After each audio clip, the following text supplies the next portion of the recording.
Being a Marvel Comics fan a majority of my life, reading, viewing, and even trying to experience the actions of a superpowered Peter Parker, including throwing my right hand up forward with my middle and ring fingers pressed against my palms, thinking that I maybe too will spew some web-like material from my wrist, will forever be connected to my life. When it comes to video games, very few childhood gaming experiences topped Spider-Man and Venom Maximum Carnage.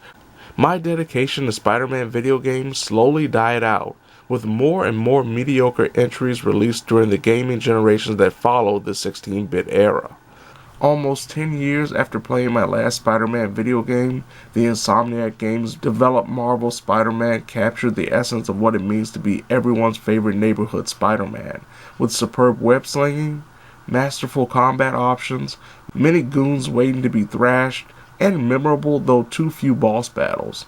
Introduced in the previous game was none other than the next generation Spider-Man, Miles Morales. Now Miles gets his chance to help the people of New York while Peter Parker is away, and I was excited to see if it lived up to its predecessor's lofty standard.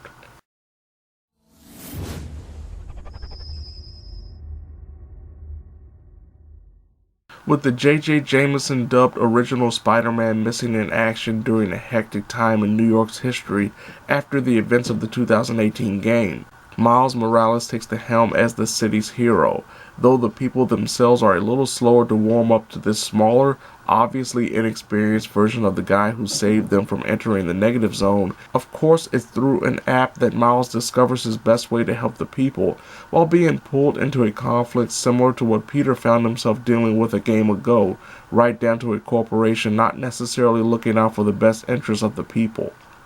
Beyond the story-fueled action sequences are objectives that the player is free to take part in, like picking up dozens of various collectibles including fan service-filled time capsules and underground boxes sporting tech parts needed to upgrade Miles' 4 pieces of gear and his dozen available suits.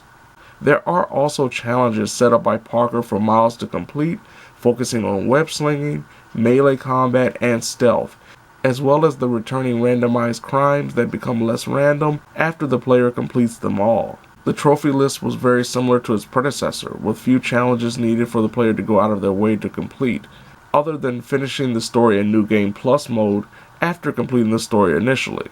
In regards to the story's length, Miles Morales is actually disappointingly short, with yours truly spending a little over 10 hours to finish my first playthrough with 100% completion, before going through the New Game Plus offering in a little under 4 hours for my first PS5 Platinum trophy.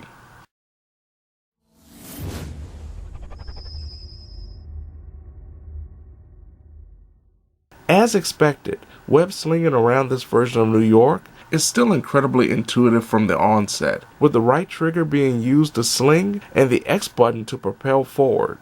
To top off the swinging is wall running, parkour moves that allow Spider-Man to jump over certain obstacles, and even upgradable skills specific to moving around the map, including pulling off moonsaults and tricks in midair.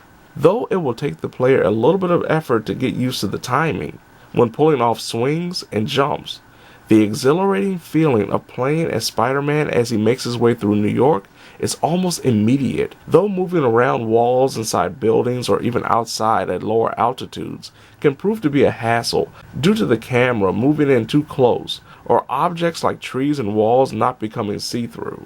Tying into web slinging is the combat.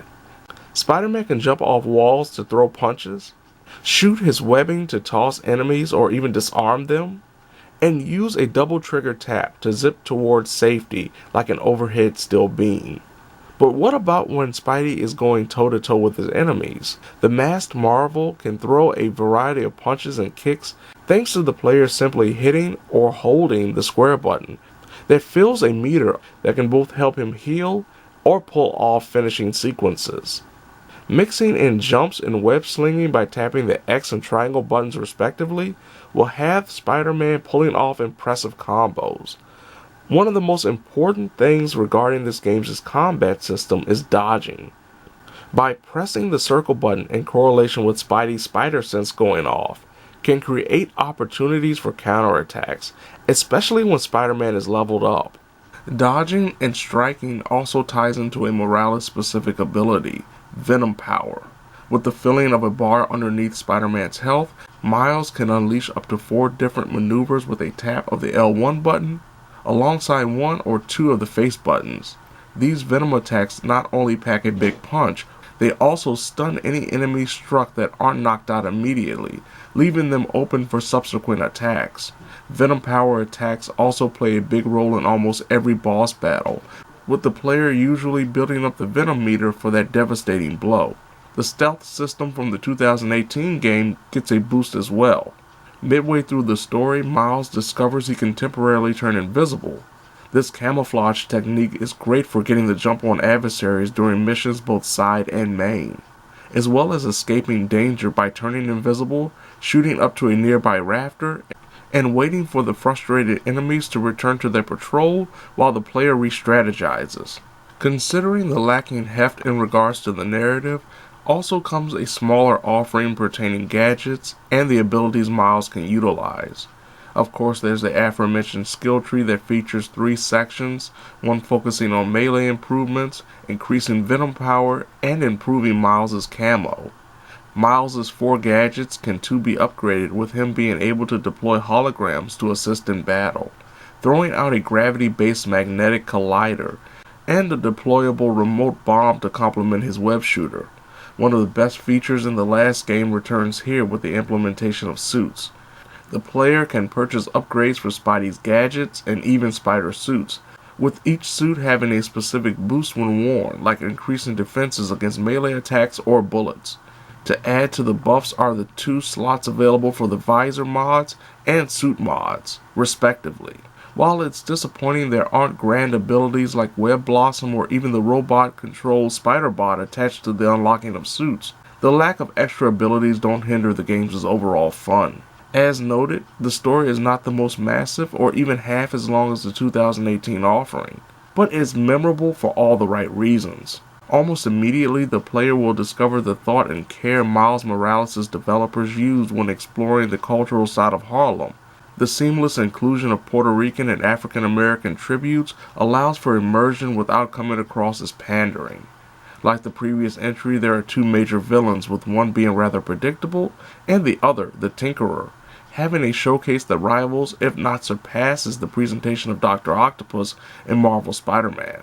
While the scientist-turned-nemesis that was Doc Ock had a sympathetic layer to his character, the Tinkerer's reasons and motives are presented in such a way that the villain is truly the hero of their story. The story isn't revolutionary, but done exceptionally well, even in a short time frame, maybe actually benefiting from the length instead of being stretched beyond necessary. Beyond the main campaign missions are a handful of side missions that are mostly unimaginative fetch quests or beating up a few people. Base completion returns, seeing Spider-Man fighting hordes of enemies while attempting to accomplish many goals for those activity tokens. Collecting all the time capsules or succeeding at stopping every crime is for fan service and busy work, needed for full completion, though the Parker-crafted challenges do provide one of the few boss battles the game provides. Technically, Miles Morales is very strong, though things can get glitchy graphically without becoming game-breaking, including stuck enemies and NPCs somehow talking when their lips aren't moving. The graphics are absolutely awe-inspiring on the PlayStation 5, and the load times are practically non-existent. Sonically, Miles Morales is a treat with a more hip-hop infused sound to match the harrowing orchestra that sounds out during the web-slinging moments. Though some of that sound can be overwhelmed by the pair of podcasts, they are definitely more extensive and frequent compared to the 2018 version. Miles Morales is not only a great addition to what is Marvel Spider-Man's video game universe, but also a fantastic first-party offering for the PlayStation 5 that doesn't fix what isn't broken while providing a glimpse into the capabilities of a future installment.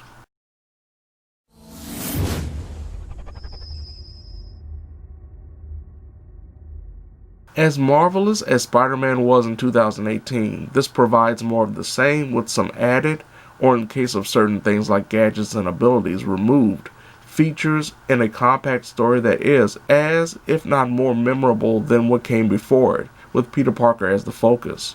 For those who enjoyed the 2018 game, this edition is a no-brainer as a purchase that won't break the bank no matter when one buys it.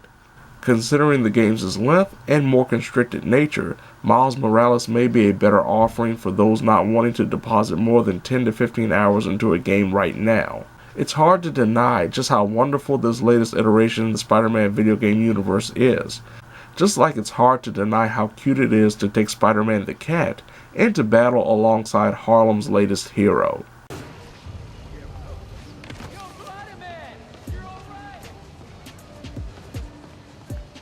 Hey, good to see you. Been telling everyone how you saved Spider-Man.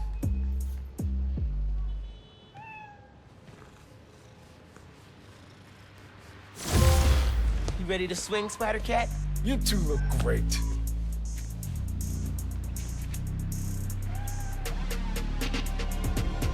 Get out there and stop some crimes, you two.